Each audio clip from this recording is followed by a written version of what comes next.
네, 오늘 함께 보실 하나님 말씀은 역대하 17장 3절에서 6절 말씀입니다. 역대하 17장 3절에서 6절입니다.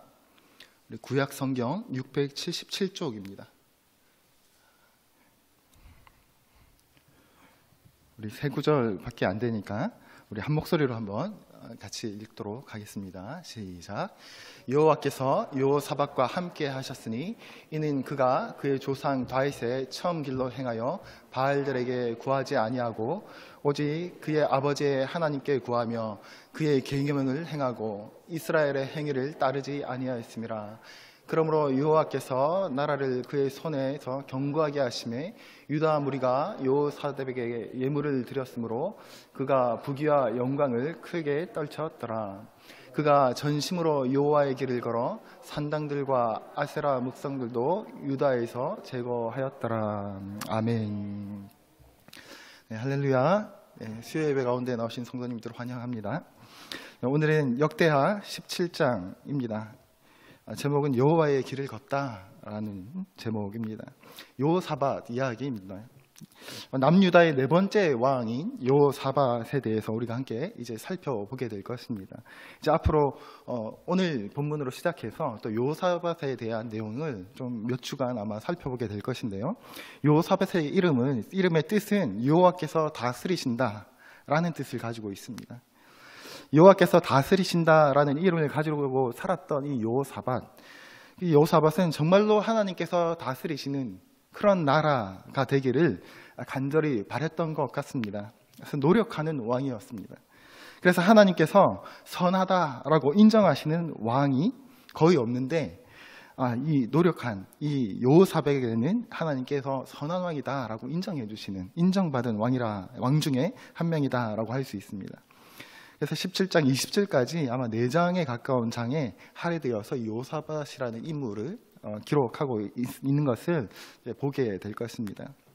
이 여호사밧은요, 하나님 앞에서 선한 왕이라고 인정받은 왕이었기 때문에 아마도 벌써 하나님께 인정받았다 하면 뭔가 우리가 좀 배워야 될 게 있지 않을까. 다시 한번 이런 왕의 이런 인물들의 삶을 보면서 우리의 삶을 좀 비춰봐야 되지 않을까 하는 생각들을 하게 되지요. 하나님께 인정받은 인물 하면 누가 떠오르십니까? 다윗이 떠오르죠. 하나님의 마음에 합한 자. 그런데 또 왕 중에는 몇 명 없는 이 왕 중에는 여호사밧이 그 왕 중에 한 명으로 꼽히는 인물이다라는 것을 우리가 알 수 있죠.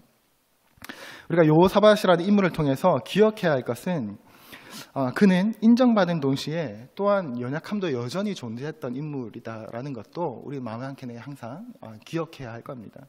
다윗도 마찬가지였겠죠. 무슨 말이냐면 인간의 모든 면에서 완벽할 수 없고 모든 면에서 성공할 수 없다라는 것이죠. 여호사밧은 그 문제를 끝까지 그의 어떤 연약함은 마지막까지 연약함을 가지고 있었던 왕이기도 했습니다. 이런 모습들을 보면 하나님께 인정받는 동시에 하나님께 그 연약함을 연약함도 동시에 가지고 있었다라는 것이 사실은 우리에게는 큰 위로가 되고 우리가 또 우리에게 힘이 되는 또 부분이기도 하죠. 공부를 잘하면 못하는 부분이 있을 수도, 운동을 못하기도 하고 공부도 잘하고 운동도 잘하면 성격이 예민해가지고 상대하기가 힘든 그런 사람들도 있죠. 주위 사람들을 힘들게 하는 겁니다. 신앙생활과 교회를 섬기는 모습을 보면 우리에게는 참으로 인정받을 만한 믿음의 모습들이 있기도 하지만 또 우리의 은밀한 모습 속에는 끈질기게도 해결하지 못하는 하나님 앞에서의 범죄들 아니면 연약함들, 성격적인 부분들, 여러 가지들이 약점들이 존재하고 있고 그러한 연약함을 가지고 살아가는 것이 우리의 모습이 아닌가 하는 생각을 하게 됩니다. 그렇기 때문에 성경의 인물들을 보면서도 이 연약함을 가진 우리와 같은 연약함을 가진 인간이 이 땅을 살아가면서 하나님께 인정받는 모습들은 참으로 우리에게 도전이 되고 희망을 주는 본문들이 아닌가 하는 생각들을 하게 됩니다. 오늘 말씀을 살펴보면서 여호사밧을 통해서 저마다 성령께서 주시는 깨달음들이 있기를 주님의 이름으로 축복드립니다. 오늘 여호사밧이 믿음을 가지고 나라를 다스리고 운영할 수 있었던 것은 누구로부터 배울 수 있었겠습니까? 사사기를 보면 교육에 대해서 하나님을 가르치는 것에 대해서 많이 강조하는데 열왕기를 보면서 열왕들을 보면서도 그 생각들을 하게 되는 것 같습니다. 여호사밧은 그의 아버지 아사로부터 배울 수 있었을 것입니다. 아사 왕은 하나님의 말씀을 따라서 살 때는 그에게 평안이 임했다. 하나님께서 아사가 하나님의 말씀을 따를 때는 이스라엘 민족 가운데 평안을 허락하셨다라는 것들을 볼 수 있습니다. 14장 1절, 15장 15절, 14장 6절, 15장 19절 앞장에서 우리가 많이 살펴보았을 것입니다. 그러나 하나님의 말씀을 벗어날 때 그의 삶 가운데는 하나님의 평안이 없어졌던 것을 경험하시고 그 평안이 끼어지는 것을 볼 수 있었죠. 여호사밧은 아마 이런 그의 아버지 아사 왕의 삶을 보면서 자랐을 것입니다. 그래서 그는 왕이 되었을 때 아버지가 말씀을 쫓아 살았을 때 은혜를 입는 모습들을 보았겠죠. 아마도 그래서 그는 왕이 되었을 때 말씀 가운데 살아가야겠다라는 그러한 마음들을 가지지 않았을까. 그런 모습들을 보면서 자랐을 때, 말씀을 떠났을 때 민족 가운데, 아버지 가운데 평안이 끼어지는 모습들을 보면서 하나님을 쫓아, 아버지를 쫓아 하나님을 쫓아야겠다라는 생각들을 했을 겁니다. 멸류관교회 성도 여러분, 그런데 우리 신앙이라는 것은 단순히 성경을 많이 알고 단순히 설교를 많이 들어서 아니면 성경을 단순히 문자적으로 많이 읽어서 아니면 신앙서적들을 좀 많이 읽어서 배워지는 것이 아니죠. 아니면 생각을 많이 하고 묵상을 많이 하고 아니면 명상을 많이 한다고 해서 배워지는 것도 아닙니다. 성경을 보면 믿음이라는 것은 우리 삶 가운데서 어떻게 해야 하는지 실제로 행하며 경험을 통해 그리고 고난과 시련을 통해 배워가는 것이 신앙이고 믿음이다라는 것을 알 수 있습니다. 주변에 바른 믿음의 선배들, 믿음의 신앙의 선배들이 있을 때, 보온이 있을 때 우리가 삶의 현장 가운데서 어려움에 부딪혔을 때 내가 어떻게 행동해야 하는가, 믿는 자로서 어떻게 무엇을 선택해야 하는가라는 것들을 보면서 따라하면서 현장 가운데서 배워가는 것이 신앙이고 삶이고 믿음이라고 할 수 있습니다. 그래서 주변에 바른 믿음을 가진 사람이 그 주변에 있다라는 것은 굉장히 큰 복이지요. 우리 자녀에게도 마찬가지입니다. 신앙을 따라 삶을 선택하고 삶을 헤쳐나가는 부모를 보며 자란다는 것은 그 아이에게 축복이 될 수 있는 것이지요. 무언가를 배울 때는 모델을 보고 흉내내면서 따라서 행하며 배우는 것이 제대로 배울 수 있는 본보기가 되죠. 믿음도 마찬가지입니다. 우리 제자훈련 하잖아요. 그렇죠? 교회에서. 제자도가 무엇입니까? 제자도. 길도자를 써서 제자다. 그럼 스승은 누굽니까? 예수 그리스도가 우리 스승 되시는 거죠. 따라가는 겁니다. 주님 가신 길을 따라가고 고난 속에서 주님께서 무엇을 하셨는지, 피곤하실 때는 어떻게 하셨는지, 무엇을 삶의 최우선 가치로 삼으시고 그 최우선 가치로 여기며 주어진 삶을, 주어진 시간들을 사용하셨는지를 발견하고 다 이해하지 못해도 그 순간에 주님께서 왜 그렇게 행하였는지 다 이해하지 못해도 따라하면서 느끼고 배워가는 것입니다. 우리 삶 가운데서도 마찬가지죠. 다 이해하고 하는 것, 그러면 할 수 있는 것이 많지 않을 겁니다. 하면서 이래서 이렇게 하는 거구나 라는 걸 배워나가는 것이죠. 그래서 성경에 하나님의 계명과 율법도 기록하고 있지만 또 어떤 내용들이 기록되어 있습니까? 율법 이렇게 해라 저렇게 해라 라는 내용 말고 여호사밧도 마찬가지고 다윗도 마찬가지고 바울도 마찬가지고 인물들에 대한, 요셉도 마찬가지고 인물들에 대한 이야기들이 가득하죠. 하나님을 쫓았던 그 사람들의 이야기가 가득합니다. 왜 인물들을 그렇게 많이 기록해 놓으셨을까요? 보고 따라하라는 거죠. 보고 그 길을 따라가라는 거 아니겠습니까? 계명을 가지고 살아간 사람들의 성공과 실패의 모습들이 기록되어져 있습니다. 보고 배우라는 것이죠. 그리고 가장 최고의 본과 모델이 누구십니까? 바로 예수 그리스도이신 거죠. 그분이 우리의 최고의 모델이고 스승이고 우리가 따라가야 할 완전한 본이십니다.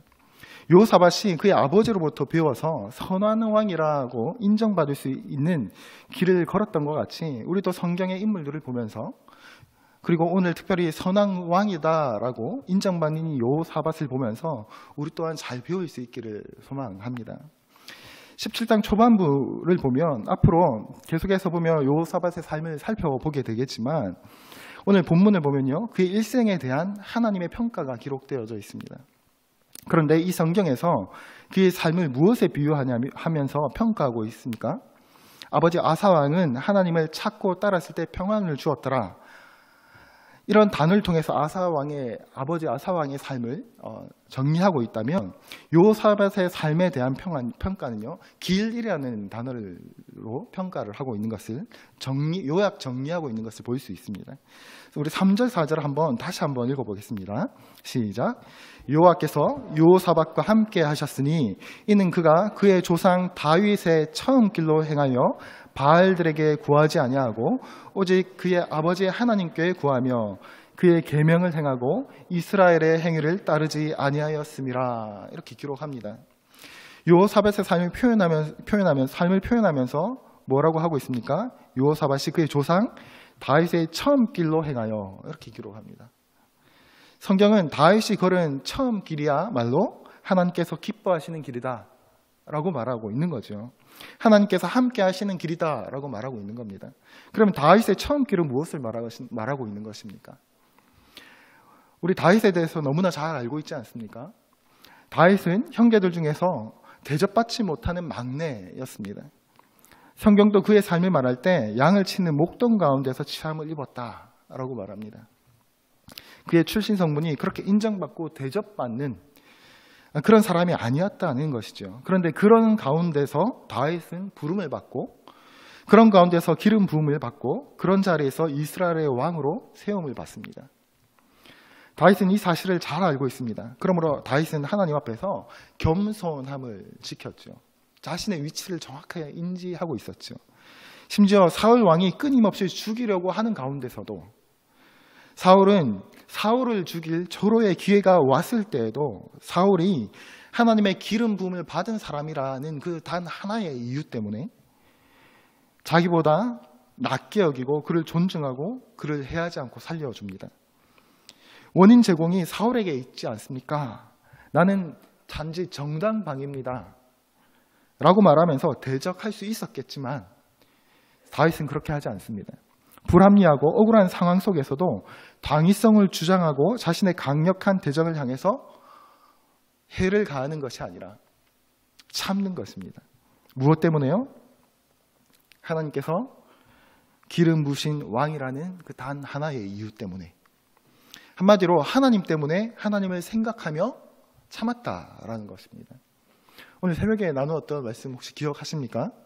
기름 부음 받은 후에 다윗이 어땠습니까? 다윗은 이스라엘을 위해서 생명을 아끼지 않는 충성된 신하였습니다. 사울이 악기에 시달릴 때면 그의 앞에서 사울을 위해서 연주를 하던 사울에게도 충성된 신하였습니다. 그럼에도 목숨의 위협을 받고 있는 것이 다윗이었다라고 했습니다. 그러면서 나누었던 베드로전서 말씀을 나누었죠. 부당하게 고난을 받아도 하나님을 생각함으로 슬픔을 참으면 이는 아름다우나 제가 있어 매를 맞고 참으면 무슨 칭찬이 있으리요? 그러나 선을 행함으로 고난을 받고 참으면 이는 하나님 앞에서 아름다우니라. 이를 위하여 너희가 부르심을 받았으니 그리스도도 너희를 위하여 고난을 받으사 너희에게 본을 끼쳐 그 자취를 따라오게 하려 하셨느니라. 이 말씀을 나누면서 우리가 하나님의 주권과 섭리를 믿는다면, 우리가 하나님의 주권과 섭리를 믿으며 정직한 삶을 살면 억울한 일을 당한다 할지라도, 세상이 우리를 속일지라도 우리는 함께 부정직함으로 분노함으로 대응하는 것이 아니라 하나님이 그 시험을 잘 통과해야 할 것이라는, 하나님의 그 시험을 잘 통과해야 할 것이라는 말씀을 나누었었습니다. 다윗은 사울을 비난할 수도 있었고 해할 수도 있었습니다. 그렇게 하지 않았을 그렇게 하지 않았다는 것이죠. 이것이 바로 다윗의 처음 길입니다. 처음 길. 네가 그렇게 말하니까 나도 그렇게 말하는 거야. 네가 먼저 그렇게 했으니까 나도 그렇게 한 거야. 그러니까 문제는 너야. 이것이 우리의 보통 태도가 아닙니까? 그러나 다윗의 태도는, 다윗의 자세는 그렇지 않았다라는 것이죠. 무엇 때문에요? 하나님을 생각하면서. 다윗은 철저하게 다른 사람이 범죄하니 나도 그렇게 한다가 아니라, 다른 사람은 그럴지라도 내가 가야 할 길을 가겠다는 모습을 보여주고 있는 것이죠. 보잘것없는, 주목받지 못하던 인생에서 선택받은 자로서의 삶, 자신을 선택하신 하나님을 믿었던 것이죠. 그의 삶에 일어나는 모든 일에 대해서 하나님의 주권과 섭리를 믿고 그의 인생길을 하루하루 걸어갔다라는 겁니다. 이 다윗의 고백들을 보면 참으로 많은 삶에 대한 탄식이 있습니다. 시편 102편 6절을 함께 한번 보겠습니다. 시작. 나는 광야의 올빼미 같고 황폐한 곳에 부엉이 같이 되었사오며 내가 밤을 새우니 지붕 위에 외로운 참새 같으니이다. 내 원수들이 종일 나를 비방하며 내게 대항하며 미칠 듯이 날뛰는 자들이 나를 가리켜 맹세하나이다. 이 시가 어떻게 느껴지십니까? 내가 광야의 올빼미 같다. 내가 황폐한 곳에 부엉이 같다. 내가 그런 심정이다라는 이 심정이 혹시 공감이 가십니까? 밤을 새우는 그 심정, 올빼미같이 밤잠을 이루지 못하는 두려움과 외로움과 고민 속에, 수많은 두려움 속에서 잠 못 이루는 밤, 그리고 홀로 외로워 있는 참새 같다라는 자신을 비유하고 있는 이 다윗의 심정이 여러분들은 공감이 가십니까? 이 시편을 보면 다윗의 그 고달픔이 느껴집니다. 그런데 이런 고백들이 한두 곳이 아니죠. 한두 곳이 아닙니다. 다윗의 고달픔이, 탄식이 잘 표현되어 있습니다. 이 땅에서의 삶이 얼마나 고달팠으면 다윗은 이렇게 하나님 앞에서 탄식하고 기도하고 있는 거죠. 특징이 무엇입니까? 다윗의 이 시편 기도문들을 보면 공통된 특징이 있습니다. 탄식합니다. 하나님 앞에 못할 기도, 아니 다윗이 이런 기도를 했단 말이야 라는 그런 기도의 내용들도 많이 등장합니다. 자신을 괴롭히는 대적들을 하나님께 저 대적들 다 죽여주십시오. 그런 저주의 기도도 다윗이 합니다. 여러분, 우리는 그런 기도 하지 못하지 않습니까? 다 죽여주십시오. 뭔가 그런 기도 하면 안 될 것 같잖아요. 그렇죠? 다윗은 그런 기도조차도 깜짝 놀랄 만한 저주의 기도도 합니다. 하나님 앞에 그의 마음을 아뢰는 거죠. 정말 솔직한 자신의 감정을 다 아뢰는 것이죠. 너무너무 고달프고 힘드니까. 근데 그런 기도들에 항상 공통점이 있는데, 그런 기도들의 결말과 마무리가 찬송과 감사로 끝난다는 것입니다. 다 쏟아내고 다 아뢰고 나서 마지막에 주님의 이름을 찬송하고 감사로 끝내는 것이죠. 이것이 다윗의 처음 길입니다. 그러나 그는 왕으로서의 그 삶이 길어지면서 다윗은 나중에 자기의 나라가 자기 것인 것처럼, 심지어 우리가 잘 아는 우리아의 아내, 충신의 아내를 취하는 어리석은 범죄까지도 하게 되는 모습들이 있죠. 죄를 저지르면서도 두려워할 줄 모르고 나아가 우리아의 죽음을 사주하는 돌이킬 수 없는 범죄를 저지르고 맙니다. 처음 마음이 흐려진 것이죠. 이제껏 함께 하신 하나님, 그리고 지금 이 순간도 함께 하고 계신 하나님을 망각하고 있는 겁니다. 고난 속에서만 하나님께서 함께 하십니까? 아니죠. 평안할 때도 하나님께서 여전히 함께 하고 계시는데 다윗은 망각하는 겁니다. 이것이 처음 길에서 이탈한, 빗나간 나중길이다라고 할 수 있을 겁니다. 멸류관교회 성도 여러분, 여러분들은 다윗의 처음 길을 걸어가고 있습니까? 아니면 나중길을 걸어가고 있습니까? 저와 여러분이 함께 이 다윗의 처음 길을 끝까지 함께 걸어갈 수 있기를 주님의 이름으로 부탁드립니다. 이 길은 6절에서 계속해서 이렇게 표현합니다. 우리 6절도 한번 함께 읽어보겠습니다. 시작. 그가 전심으로 여호와의 길을 걸어 산당들과 아세라 목상들도 유다에서 제거하였더라. 여호사밧이 다윗의 처음 길을 걸었는데요. 이 6절에서 그 여호사밧이 어떤 길을 걸었다고 말하고 있습니까? 여호와의 길을 걸었다라고 말합니다. 다시 말하면 다윗의 길이 곧 여호와의 길이었다라는 말이겠죠. 그리고 이 길을 어떻게 걸었다라고 말하고 있냐면 전심으로 걸었다 이렇게 기록합니다. 사람마다 인생의 길을 걸어갑니다. 인생길이죠. 우리는 이 땅이 우리의 영원히 거주할 곳이 아니라 지나갈 여행자입니다. 여행자이죠. 그래서 필그림, 순례자다라는 표현을 씁니다. 그리스도인들은 이 땅에 머물 자들이 아니고 이 땅을 지나가는, 마치 이방 땅을 지나가서 가나안으로 가야 할 백성들처럼 우리는 이 땅을 잠시 여행하는, 짧은 시간을 살아가는 순례자들인 거죠. 그래서 우리는 인생을 여행길이다 해서 인생 여정이라고 표현을 합니다. 그런데 삶을 살아가는 모습들을 보면요, 그 길을 걸어갈 때 전심으로 걸어가는 사람들이 있고, 또 가끔 보면 되어지는 대로 그냥 적당히 살아가는 사람들도 있는 것 같습니다. 전심으로 사는 사람들은 왜 전심으로 삽니까? 여기에서도 두 가지로 생각해 볼 수도 있겠지만, 그러나 오늘 여호와의 길을 걸어가는 사람들은 오늘 내게 주어진 인생 여정이 하나님께서 주신 시간, 한번 주어진 삶은 하나님께서 특별히 허락하신 짧은 소중한 한 번뿐인 기회의 시간이다라는 겁니다. 기회의 시간이기 때문에 최선을 다해서 살아가는 것이죠. 우리에겐 그럴 의무가 주어져 있습니다. 전심으로 적극적으로 열심히 살았습니다. 어떤 인생길을요? 여호와의 길을요. 저와 여러분들도 우리에게 주어진 인생길을 특별히 전심으로 하나님께서 기뻐하시는 선한 일에 사용되어지는 그런 여호와의 길을 걷는 우리들이 되었으면 좋겠습니다.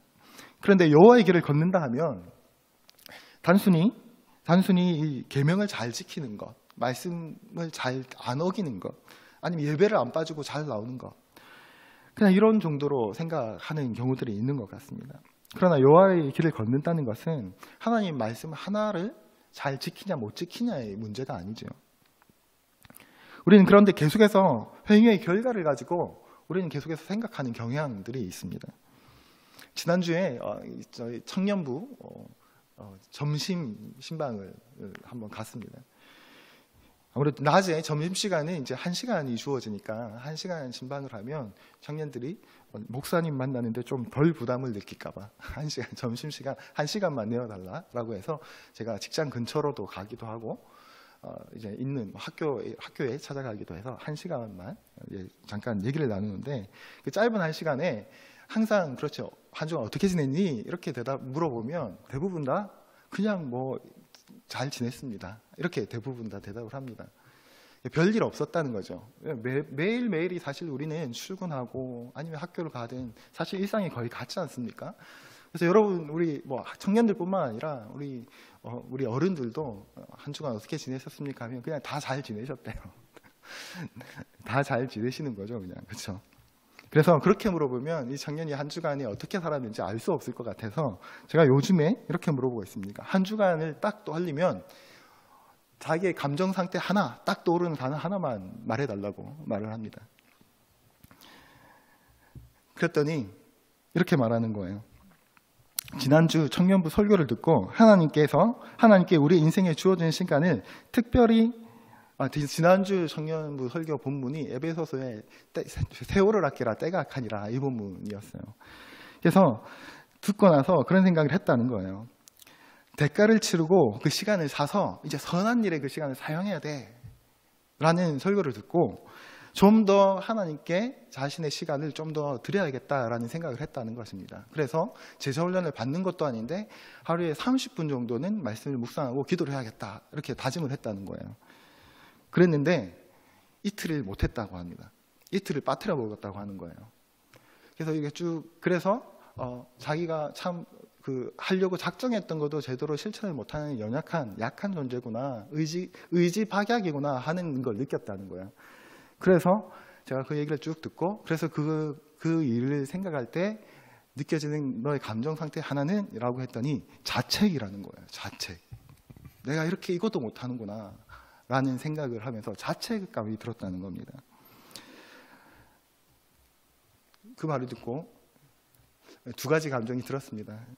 자책과 정죄감은 안 되는데 라는 생각 하나가, 말씀을, 율법을 열심히 지키려고 온 힘을 다 들여서 애를 쓰다가 내 힘으로 안 되는구나 라를 느끼고 하나님을 붙들 수 있는 다음 단계로 넘어가기를 기대하는 마음으로. 그러나 너무 자책하지 마라.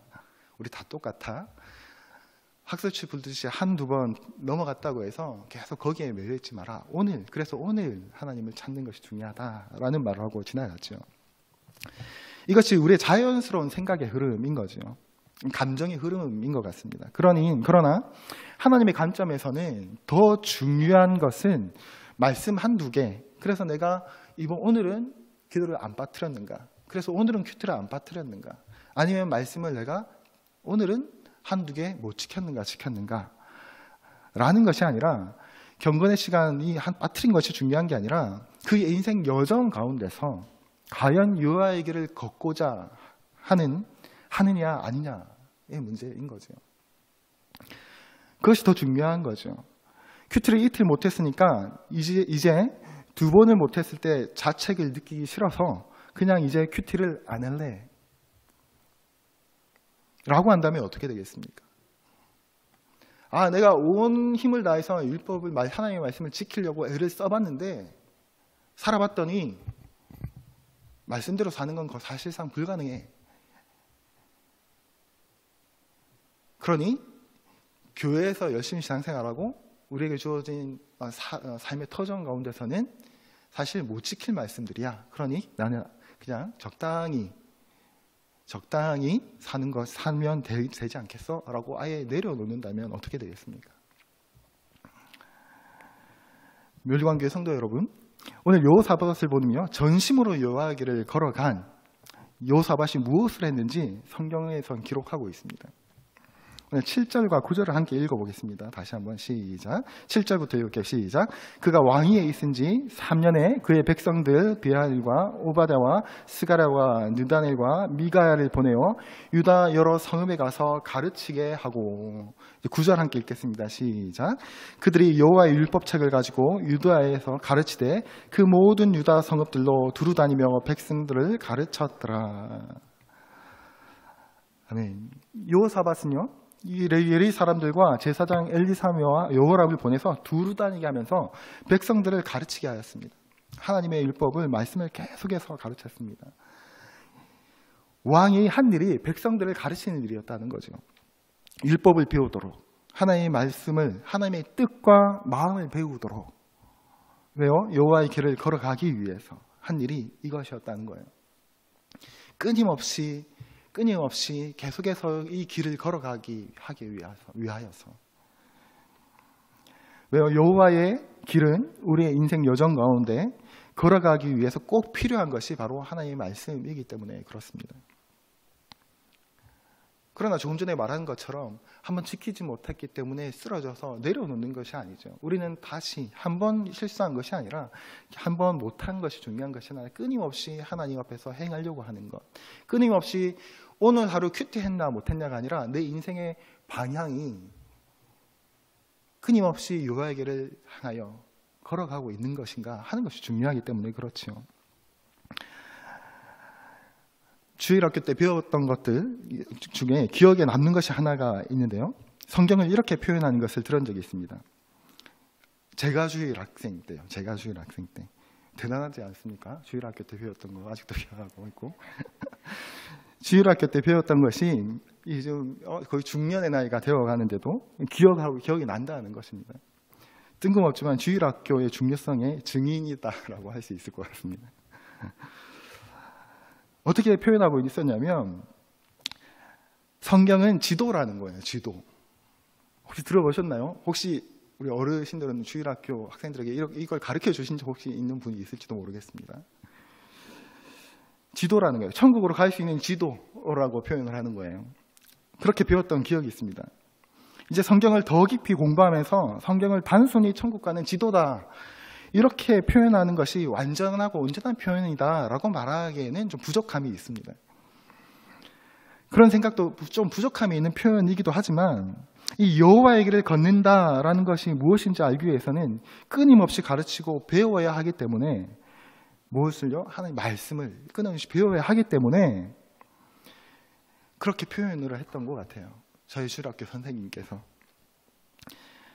그 와중에 율법을 지키는 것을 실패하고 죄책감과 자책감으로 하나님을 오해하고 방향을 이탈할 때면 다시금 그 방향을 다시 잡고 갈 수 있으면 무엇이 여호와의 길인지 바로 알아야지 다시 돌아와서 그 길로 갈 것 아니겠습니까? 그래서 날마다 알아야 하기 때문에 그렇습니다. 날마다 하나님의 말씀에 대해서 그 길을 어떻게 가야 하는지 어디로 향해서 가야 하는지 알아야 하기 때문에 그렇죠. 여호사밧은 다윗의 처음 길과 여호와의 길을 전심으로 가기를 원했습니다. 온 마음을 다했던 거죠. 하나님께서 보실 때 여호사밧의 일생 중에 가장 칭찬할 만한 일이 있다면 바로 여호와의 길을 걷기 원했고 그리고 전심으로 걸었다라는 거예요. 그가 나중에 조금 실수하고 넘어지는 것, 이것이 하나님의 평가가 아니었죠. 다윗도 마찬가지입니다. 다윗이 하나님의 마음에 합한 자였다라고 하니 다윗은 한 번도 실수한 적이 없고 범죄한 적이 없는가? 아니죠. 그럼에도 불구하고 여호와의 길을 걸었던 자다. 어쩌면 정말 왕 중에 여호사밧만큼 정말 잘 해낸 그 시기를 하나님 앞에서 잘 해낸 왕을 찾기도 쉽지 않을 것입니다. 물론 다윗 왕도 마찬가지죠. 다윗도 마찬가지입니다. 그럼에도 불구하고 그의 약점들을 하나님께서 다 기억지 않으시는 거죠. 그 평가에서. 왜요? 한 번의 실수가 중요한 것이 아니라 끊임없이 그의 인생 길 가운데 여호와의 길로 걸어가기 위하여 몸부림쳤기 때문에 그렇습니다. 멸류관교회 성도 여러분, 오늘 여호사밧을 통해서 우리 인생을 살아가는 마음의 자세가 바뀌는 은혜가 있었으면 좋겠습니다. 한평생 살아오던 행동과 말의 습관이 하루아침에 변하지 않아서 자책을 느끼고 아니 이제 내가 이제 와서 뭘 바꿔 하고 내려놓는 것이 아니라 설교를 매주 듣지만 그렇게 살아가지 못하는 것에 대한 자책이 아니라 혹 그럴 때라도 우리의 마음이 여호와의 길을 걷고자 하는, 그래서 어떻게 주어진 삶의 위치에서 내가 무엇을 할 수 있을까 고민하고 생각하고 온 마음이 거기에 있는 삶, 온 마음이 거기에 있는 생활, 그것이 전심으로 여호와의 길을 걷는 것이죠. 그것이 단순히 내가 한 번, 두 번 못 지킨 것에 집중하는 것이 아니라 그 여호와의 길을 알고 그 여호와의 길을 알고 싶어서 알고자 하는 그 일에 온 마음과 신경이 다 거기로 가 있는 것, 향해 있는가 하는 것이 바로 우리의 삶의 자세를 완전히 바꾸어 놓을 방법이라는 것이죠. 왜냐하면 우리의 인생의 변화는, 우리의 삶의 변화는 이 전심에서 시작되기 때문에 그렇습니다. 바라기는 멸류관교회 온 교우들이 바로 이 여호와의 길을 전심으로 함께 걷고자 하는 마음을 함께 모으고 우리 함께 인생길을 걸어갔으면 좋겠습니다. 삶 가운데 수많은 고난과 이유 모를 어려움이 온다 할지라도 우리가 함께 말씀을 가르치고 배우는 그 자리에 항상 머물러서 하나님의 마음을 딱 붙잡고 함께 우리의 삶을 살아내는 그런 교회와 그런 무형의 개개인의 교회들이 다 되셔서 여호와께서 여호사밧과 함께 하셨으니, 하나님께서 여호사밧과 함께 하셨으니 라고 기록하는 것과 같이 우리 하나님께서 함께 하시는 그런 인생들 다 되시기를 주님의 이름으로 축복합니다.